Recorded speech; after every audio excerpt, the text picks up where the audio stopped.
여러분, 우리가 인정할 수밖에 없는 사실 하나가 뭐냐 하면, 예수님이 십자가에서 죽으시는 사실은 사탄의 머리가 박살났어요. 이 사실은 믿으시죠? 예. 그런데 그럼에도 불구하고 주님이 이 땅에 다시 오실 때까지 우리는 여러분, 저는 어린 시절에 뱀 죽여본 일이 있어요. 제가 직접 죽인 건 아니지만 어른들이 뱀을 잡아다가 죽인 적이 있어요. 근데 틀림없이 목을 잘랐거든요. 너무 무서운 얘기 했나요? 근데 몸뚱아리는 어떻게 해요? 한동안 막 움직여요. 근데 그게 저는 그렇게 무서웠어요. 한 번은 제가 하남에서 목회할 때 제 고향 마을에 학교를 하나 빌려가지고 성도들을 다 데리고 전교인 수양회를 했어요. 그런데 여자 집사님 한 분이 내과에서 같은 여전대 회원들하고 같이 얘기를 하고 놀고 있는데 바위에 앉아갖고 노는데 바위 옆으로 뱀이 쓱 지나간 거예요. 그러니까 사탄이다 사탄이다 이러면서 사탕 말고요, 사탄이라 돌을 집어가지고 딱 던졌는데 이 여자 집사님이 운동신경이 있으신가 봐요. 머리를 팍 찐 거예요, 돌로. 그런데 이 뱀이 계속 꿈틀거리니까 무서워가지고 막 다 학교 운동장으로 다 도망을 왔어요. 여러분, 사탄 마귀의 사탄의 세력이 머리가 박살났어요. 왜냐하면 예수님이 대속하셨기 때문에 그래요. 우리 죄를 다 십자가에서 대속하셨기 때문에 그래요. 근데 여전히 뱀은 마치 살아있는 것 같이 꿈틀거려요. 그러니까 우리를 지난 한 해도 괴롭게 했던 것이 사실은 죄잖아요. 그죠? 죄. 이 죄 많은 세상을 우리가 살아가야 되고 또 우리가 살고 있어요. 나는 안 그래야지 하면서도 내 마음에 교만할 때도 있고 더러운 생각을 품을 때도 있고 또 그런 것들이 밖으로 드러날 때도 있어요. 그럴 때 우리는 괴로워요. 마음이 힘들어요. 또 저도 그렇겠지만 목회자도 그런 마음인데 성도들 더 그럴 것 같아요. 뭐냐 하면 예배 때 말씀이 잘 안 들려지는 거 좀 힘들지 않아요? 그런데 지난 한 해 되돌아보면서 우리가 죄와 싸우고 또 우리 자신의 죄성과 싸우고 교만과 싸우고 또 내 마음속에 일어나는 탐욕과 싸웠어요. 근데 어떨 때는 아주 힘있게 승리하고 기쁘게 찬송하고 한 적도 있지만 경우에 따라서는 어땠어요? 우리가 넘어지고 교만하고 수군거리고 부정적인 말을 나도 모르게 툭툭 내뱉기도 하고 그랬어요. 심지어 지난 한 해 동안 우리가 그렇게 해놓고도 생각도 못하고 있는 경우도 있어요. 그죠? 그런데 여러분, 이 전도서 8장은 그런 죄악된 세상을 살아내야만 하는 우리. 근데 이 전도서를 쓰고 있는 솔로몬이 우리랑 똑같이 힘들었던 것 같아요. 우리랑 똑같이 이해할 수 없다. 또 왜 그렇게 살아야 할까? 여기에 대해서 진지한 고민을 했어요. 그래서 우리는 이 전도서 8장을 세 가지 주제로 이런 세상, 이런 우리가 이해하기 어려운 세상, 또 우리가 하나님을 경외하고 하나님을 사랑한다고 하지만 여전히 죄가 이렇게 꿈틀거리는, 마치 머리는 박살났지만 그 몸뚱이가 아직도 살아있는 것 같이 보이는 그러니까 이미 예수님이 죄값을 다 지불하시고 대속의 완성을 이루셨지만 여전히 왜 그런데도 불구하고 승리하셨는데도 불구하고 여전히 왜 내 속에는 이렇게 죄가 나를 고통스럽게 만드는 걸까? 여러분 이게 이제 우리의 의문인데 그러면 우리가 그런 세상을 이런 우리가 잘 이해하기 어려운 이 세상을 우리가 어떤 마음을 가지고 살아야 될까? 자, 오늘 이 본문은 그 세 단락으로 이루어져 있어요. 그러니까 이제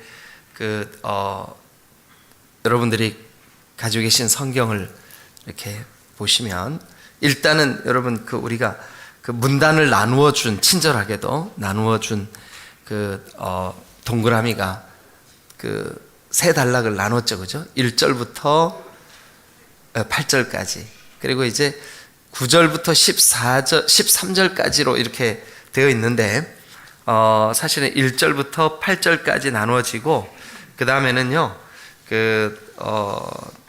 9절부터 몇 절까지 나누는 게 좋을까 하면 14절까지 13절까지 그리고 나머지는 전체를 한 문단으로 이렇게 이해를 하면 우리가 이 내용을 이해하는데 좀 도움이 될 것 같습니다. 그래서 자, 세 가지를 우리가 함께 말씀을 좀 생각해 보도록 하겠습니다. 먼저 첫 번째 주제는 이거예요. 2절에 보니까 2절 한번 읽어보죠. 시작. 내가 권하노라 왕의 명령을 지키라. 이미 하나님을 가리켜 맹세하였습니다. 고대에는 왕, 통치자, 권세자, 그죠? 네. 오늘날 우리의 삶에는 여러분, 이제 가정에서도 여러분들에게 가정에 여러분들의 머리로 세운 한 가정의 가장.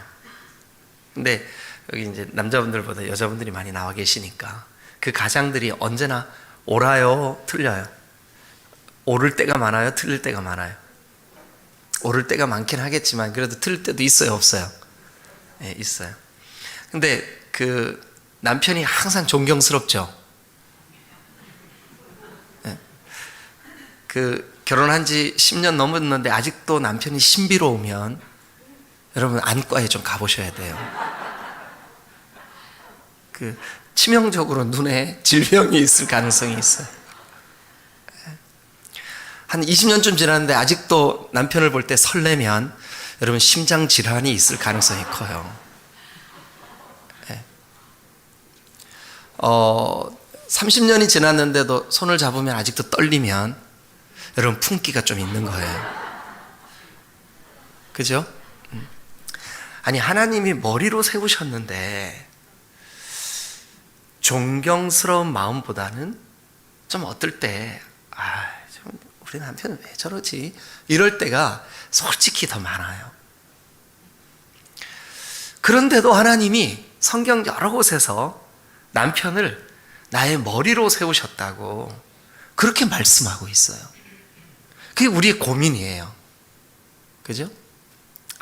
여러분, 이제 요즘 TV에서 요즘은 왕이라고 하는 어떤 그런 개념보다는 백성들을 위해서 섬기는 자, 대통령, 이렇게 이제 세워졌지만, 어쨌든 우리가 어떻게 해야 될까요? 무조건 나쁜 놈이야 비난하고 이게 제가 이렇게 강단에서 이렇게 예를 들어서 죄송하긴 한데 혹시 마음으로 너무 존경하고 팬인 분들은 좀 이해하세요. 윤석열이 이렇게 하잖아요, 백성들이. 그죠? 예. 그런데 믿는 우리는 어떤 자세를 가져야 될까? 믿는 자세. 여러분, 우리 각자에게 정치적인 성향이라는 게 있어요. 그죠? 예. 그런데 우리 모두를 다 획일적으로 만들 필요는 없어요. 어떤 경우에는 존경스러운 부분도 있지만 어떤 부분에는 실망스러운 부분도 있어요. 그런데 눈에 보이는 어떤 그런 정치 지도자, 그분들도 여기 2절에 있는 대로 왕 혹은 권세자지만 우리에게는 지금 당장 우리 가정의 가장 또 우리 직장의 상사, 이게 우리의 하나님께서 우리에게 주신 권위예요. 권세예요. 근데 그런 분들에게 우리가 어떻게 해야 될까?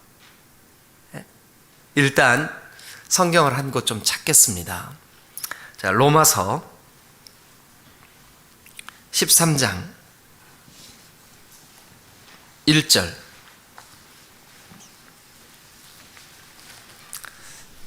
자, 화면에 있으니까 같이 한번 읽죠. 시작. 각 사람은 위에 있는 권세들에게 복종하라. 권세는 하나님으로부터 나지 않음이 없나니 모든 권세는 다 하나님께서 정하신 바라. 예. 그러니까 어떨 때는 존경스럽지 못한 내 권세가 있어요. 그죠?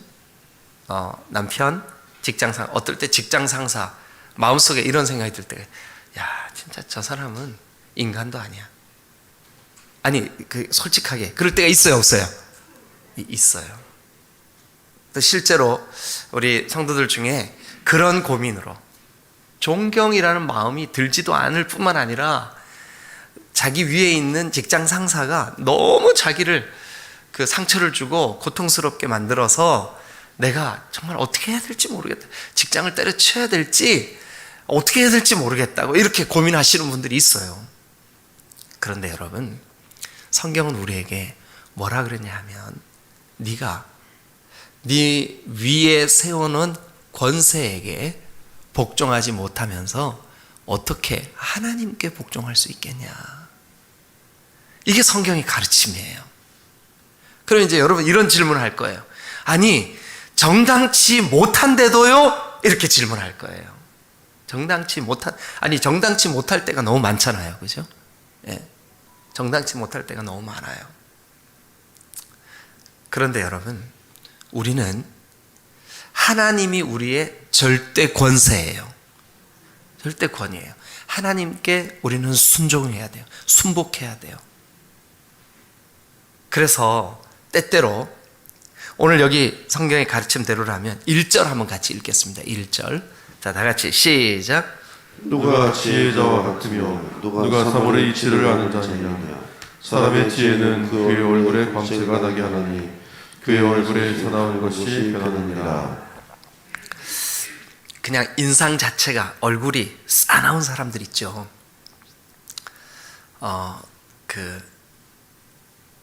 근데 우리 교회는 그런 사람이 한 명도 없어요. 진짜. 근데 여러분, 사람의 마음이 사실은 얼굴 표정에 나타나요. 누군가 여러분 보고 집사님, 권사님, 장로님, 목사님 표정이 너무 좀 권위적이에요. 아니면 굳었어요.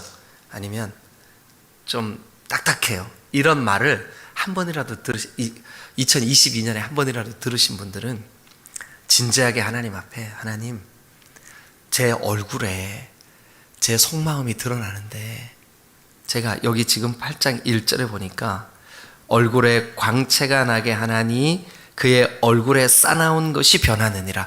얼굴에 싸나운 것이 변하게 해주세요 하고 좀 기도하세요. 그럴 필요가 있어요.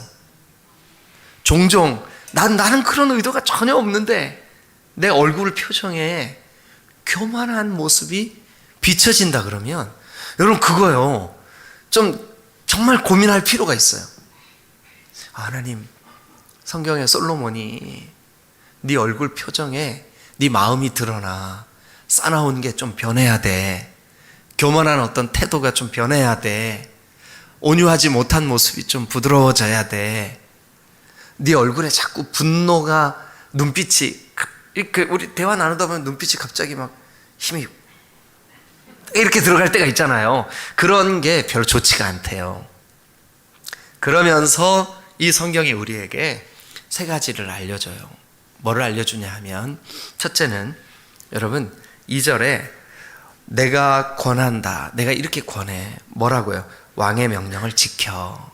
여기 왕은 여러분 위에 세우신 권세예요. 권세. 그런데 그 권세를 여러분 순종하래. 명령을 지키래요. 왜냐하면 하나님이 세우셨기 때문에. 그러니까 여러분 눈에 보이는 우리 바로 위에 있는 권세에게 복종함으로 하늘의 권세이신 하나님께 복종함을 배워야 될 줄로 믿습니다. 네. 이제 두 번째. 자, 우리 3절 한번 같이 읽어보겠습니다. 3절 시작. 왕 앞에서 물러가기를 급하게 하지 말고 악한 것을 일삼지 말라. 왕은 자기가 하고자 하는 것을 다 행함이니라. 자, 거기 보면 이제 제가 요거를요 좀 쉬운 번역으로 읽어드릴게요. 우리말 번역이 좀 어려워요. 어렵게 돼 있어요. 지금 3절이 이해가 잘 안 돼요. 그래서 제가 표준 세번역. 여러분 혹시 좀 성경을 좀 쉽게 번역된 거를 읽고 싶다 그러면 기독 서점에 가면 표준 세번역이라는 성경이 있어요. 이게 제가 공역, 사역 말씀드렸었죠, 그죠? 이게 공역이에요. 그러니까 공인된 여러 학자들이 함께 번역한 성경이라는 뜻이에요. 자, 그래서 표준 세번역을 사서 보시면 더 좋을 것 같습니다. 표준 세번역이 3절을 그냥 여러분 한번 들어보세요. 이렇게 번역했어요. 왕이 싫어하는 일을 너는 고집하지 말고. 왕이 싫어하는 일 고집하지 마. 그러니까 위에 권세가 싫어하는 것을 여러분 막 고집하지 마세요. 그리고 또 그 다음에 뭐라 그러냐면 왕 앞에서는 물러나라. 그러니까 한 걸음 물러나라는 거예요. 네? 왜냐하면 여러분 위에 세운 권세자가 자기 그 마음에 뜻하는 대로 하는 사람 아니에요, 그죠? 네.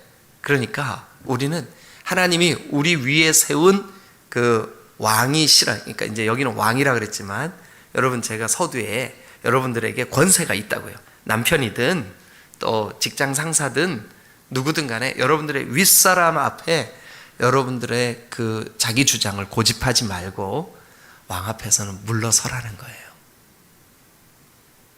근데 우리는 계속 이 질문이 생겨요. 뭐냐면 옳지 않은데도요? 이 질문이 생겨요. 그죠? 저는요, 정의로 와서 불의한 것을 못 봐요. 그럼 직장에서 잘려요. 그렇죠? 예. 그러면 가정에 불화가 생겨요. 여러분 남편이 때때로 여러분들을 볼 때 고집불통 같고 어리석은 것 같아도 여러분 일단 여러분들이 한 걸음 물러나야 하는 이유는 뭐냐 하면 그래야 여러분들 때문에 하나님이 욕을 얻어먹지 않아요. 만약 여러분들의 남편이 불신자다. 그런데 여러분들이 막 나는 내가 정의로운 사람이라 고집불통에게 고집 꼼꼼할 거야. 이렇게 하면 어떻게 되냐면 여러분들이 진짜 순복하고 사랑하는 하나님을 여러분 그 영광을 가리울 수가 있다는 거예요. 그래서 여기 3절이 뭐라고 말하냐 하면 권세, 즉 왕이 싫어하는 고집을 부리지 말고 왕 앞에서 한 걸음 물러. 여러분들의 상사가 그렇게 해라 하면 일단 순종하세요. 일단. 그리고 부드러운 분위기나 혹은 다음에 기회가 하나님께서 다시 한번 기회를 주실 때 그때 그것이 옳지 않았음을 여러분들의 삶으로 증명해 내셔야 돼요. 자, 그러니까 여러분 기억하세요. 일단 권세자의 명령에 순종하십시오. 그리고 두 번째, 권세자 앞에서 고집을 부리지 마십시오. 세 번째, 여러분 우리 그 다음 말씀을 한번 보죠. 자, 어디를 보시냐 하면 6절, 7절을 한번 읽겠습니다. 6절, 7절 다 같이 시작. 무슨 일이든지 때와 판단이 있으므로 사람에게 임하는 화가 심함이니라. 사람이 장래일을 알지 못하나니 장래일을 가르친 자가 누구냐. 7절을 보니까 사람이 장래일을 알지 못하나니 장래일을 가르칠 자가 누구랴 이렇게 말해요. 그러니까 우리가 어떨 때는 하나님이 나에게 세운 이 권세가 도무지 정말 악해, 악인이에요. 죄를 자꾸 죄를 지어요. 근데 나보고도 죄를 짓는 일에 동참하라 그래요. 그래서 우리가 아주 곤란할 때가 있어요. 그럴 때 우리가 어떻게 해야 되냐 하면 하나님께 이 일을 기도해야 돼요. 여기 7절에 보니까 사람이 장래일을 알지 못하나니, 우리가 그 권세에게 순종하라는 것도 어떨 때는 불합리하게 느껴질 때도 있다고요. 그럴 때 우리는 그 다음에 보니까 장래일을 가르칠 자가 누구랴. 이게 답을 제시하지 않는 의문이지만 사실은 답이 뭐냐면 하나님이구나 하는 거예요. 예. 여러분, 하나님이 보시고 아십니다. 그래서 하나님의 주권에 맡겨드릴 수 있어야만 합니다. 하나님의 주권에 맡겨. 그러니까 우리 믿는 자들이 권세 앞에서 해야 할 일 복종하고 우리의 고집을 부리지 말아야 하지만 하나님의 주권에 이 모든 일들을 맡기고 하나님의 도우심을 구해야 되는 거예요. 여러분, 그게 우리가 해야 할 본분입니다. 하나님, 제 직장 상사가 죄 짓는 일에 저를 동참케 하려고 합니다. 하나님 도와주셔서. 하나님이 그 어떤 집사님 한 분이 저한테 그런 고백을 하시더라고요. 자기가 다니는 회사에서 자기가 맡은 일이 뭐냐 하면 재무, 회계 이런 분야의 일을 맡았는데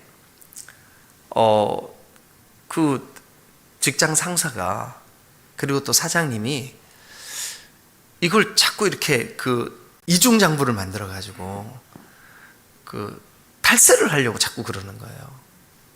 그래서 이 집사님이 막 너무 고민이 돼 가지고 저한테 상담을 왔어요. 목사님, 이거 어떻게 해야 돼요? 성경은 내 위에 세운 권세에게 복종하라 그러는데 저는 이게 지금 이중장부고 탈세를 위한 범법 행위인데 제가 이거 어떻게 해야 돼요? 또 제가 맡은 부서가 이건데 어떻게 해야 돼요? 그래가지고 저도 고민이 되더라고요. 어떻게 답을 내려줘야 될지 모르겠어요. 그래서 이거 어떻게 해야 될까? 그러면서 그분하고 그 집사님하고 같이 기도했어요. 하나님, 죄 짓지 않게 해주세요.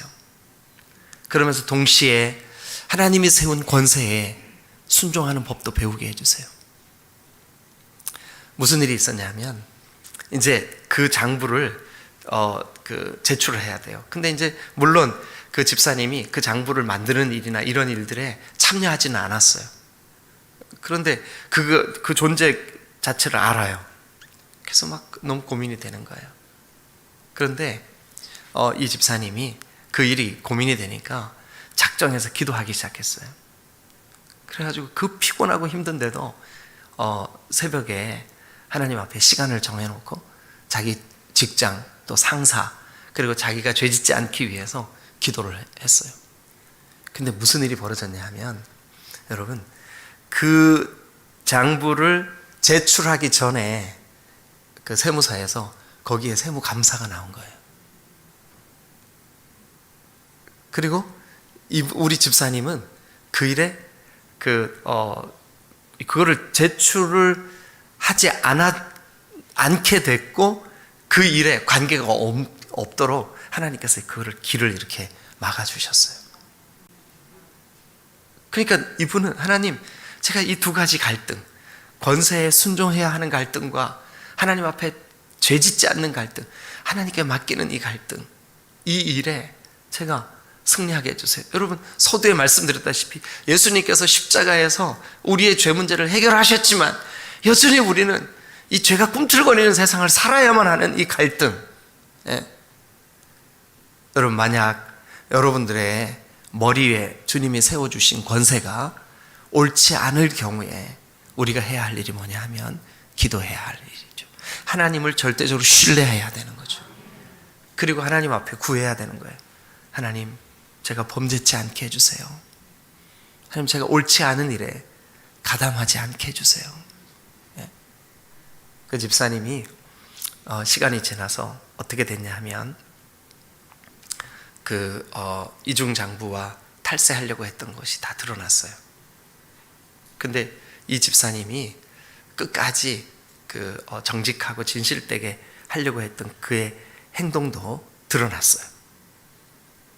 그래가지고 결국 이 집사님이 그 일 때문에 오히려 이 집사님에게 결과적으로는 더 진급할 수 있는 좋은 기회가 됐고, 모든 이렇게 죄도 짓지 않을 수 있게 됐고, 또 이 모든 일들이 하나님 앞에 영광스럽게 됐어요. 여러분, 우리가 이 땅을 살아가면서 이 갈등은 솔로몬만 한 갈등이 아니잖아요. 오고 가는 모든 시대 속에 이 고민과 갈등이 있잖아요, 그죠? 그래서 우리는 정리해야 됩니다. 뭐냐 하면, 권세에게는 복종하지만 악에게는 내가 하나님의 도우심을 구하고 기도해야 되는 거구나. 아멘.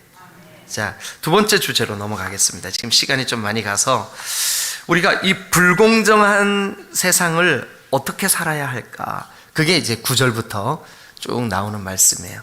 악인들과 의인들이 섞여 사는 이 세상에서, 물론 의인은 없어요. 아무도 없어요. 예, 의인은 없어요. 그러나 이 악한 세상에서 우리가 어떻게 살아야 될까? 자, 결론만 말씀드리겠습니다. 뭐냐 하면,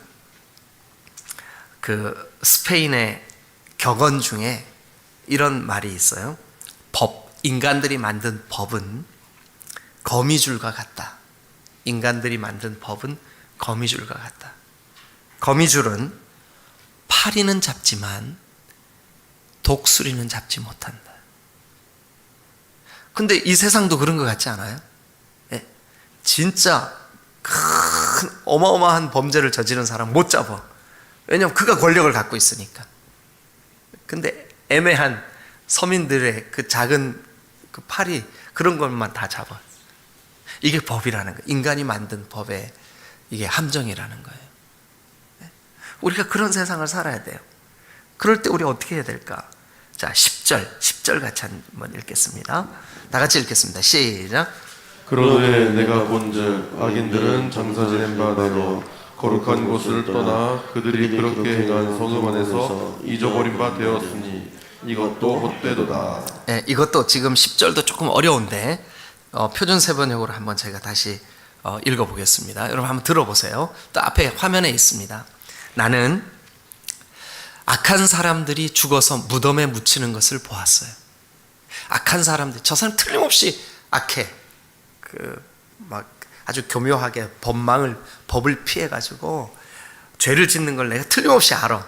그런데 사람들은 죽은 그 악한 사람을 장례를 치르고 장지에서 돌아오는 길에 그 악한 사람을 칭찬하고 앉았어. 그러니까 그 사람의 악을 아는 내 입장에서 얼마나 이게 말도 안 되는 거예요. 그죠? 예.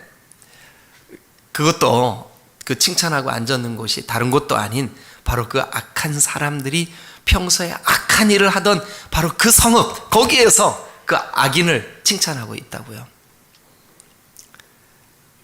그래서 이 전도자가, 이거 참 인생이 사는 이 세상이라는 게 참 웃기는 거구나. 악을 저지르고 지금 죽은 저 사람을 죽은 장지에서 돌아오는 길에 칭찬을 하고 있으니 이게 무슨 세상이 이러냐. 그러면서 그가 한탄하는 게 뭐냐면, 이런 것을 보고 듣노라면 허탈한 마음을 가눌 수가 없구나. 여러분, 우리가 사는 세상에서 틀림없이 악을 저지른 저 사람은 칭찬받아. 근데 정말 몸부림치며 선하게 살려고 하는 저 사람은 마치 패배자처럼 곤욕을 치르고 어려움을 겪을 때가 많이 있는 것을 우리가 보잖아요. 고민인 거죠. 이 불공정한 세상 어떻게 해야 될까? 여러분, 우리가 의적이 돼서 홍길동처럼 막 그렇게 해야 될까? 우리가 공의를 실현해야 될까? 우리가 이 불공정한 여기에 공정함을 위해 우리가 막 이렇게 그런 역할을 해야 될까? 여러분, 그런 역할을 한다고 하면서 또 죄를 짓는 게 인생이에요. 그죠? 우리가 그렇잖아요. 이 세상도 우리 대한민국만 봐도 말이지 권력을 가지고 서민들을 아프게 해 하고 막 손가락질 하다가 자기들이 권세를 딱 잡으면 또 다른 형태의 어떤 죄가 그들에 의해서 또 자행되잖아요. 이게 불공정한 세상이라는 거죠. 이런 세상을 살면서 우리는 어떻게 해야 될까? 자, 11절 같이 한번 읽겠습니다. 11절 12절까지. 자, 11절 12절 시작. 악한 일에 관한 징벌이 속히 실행되지 아니하므로 인생들이 악을 행하는데 마음이 담대하도다. 죄인은 100번이나 악을 행함으로도 장수하거니와 또한 내가 아노니 하나님을 경외하여 그를 경외하는 자들은 잘 될 것이요. 여러분, 궁극적으로 우리가 하나님을 경외한다는 말, 하나님 두려워한다는 말이잖아요. 하나님을 두려워할 줄 아는 사람들이 결국은 잘 될 것을 우리가 믿어야 돼요.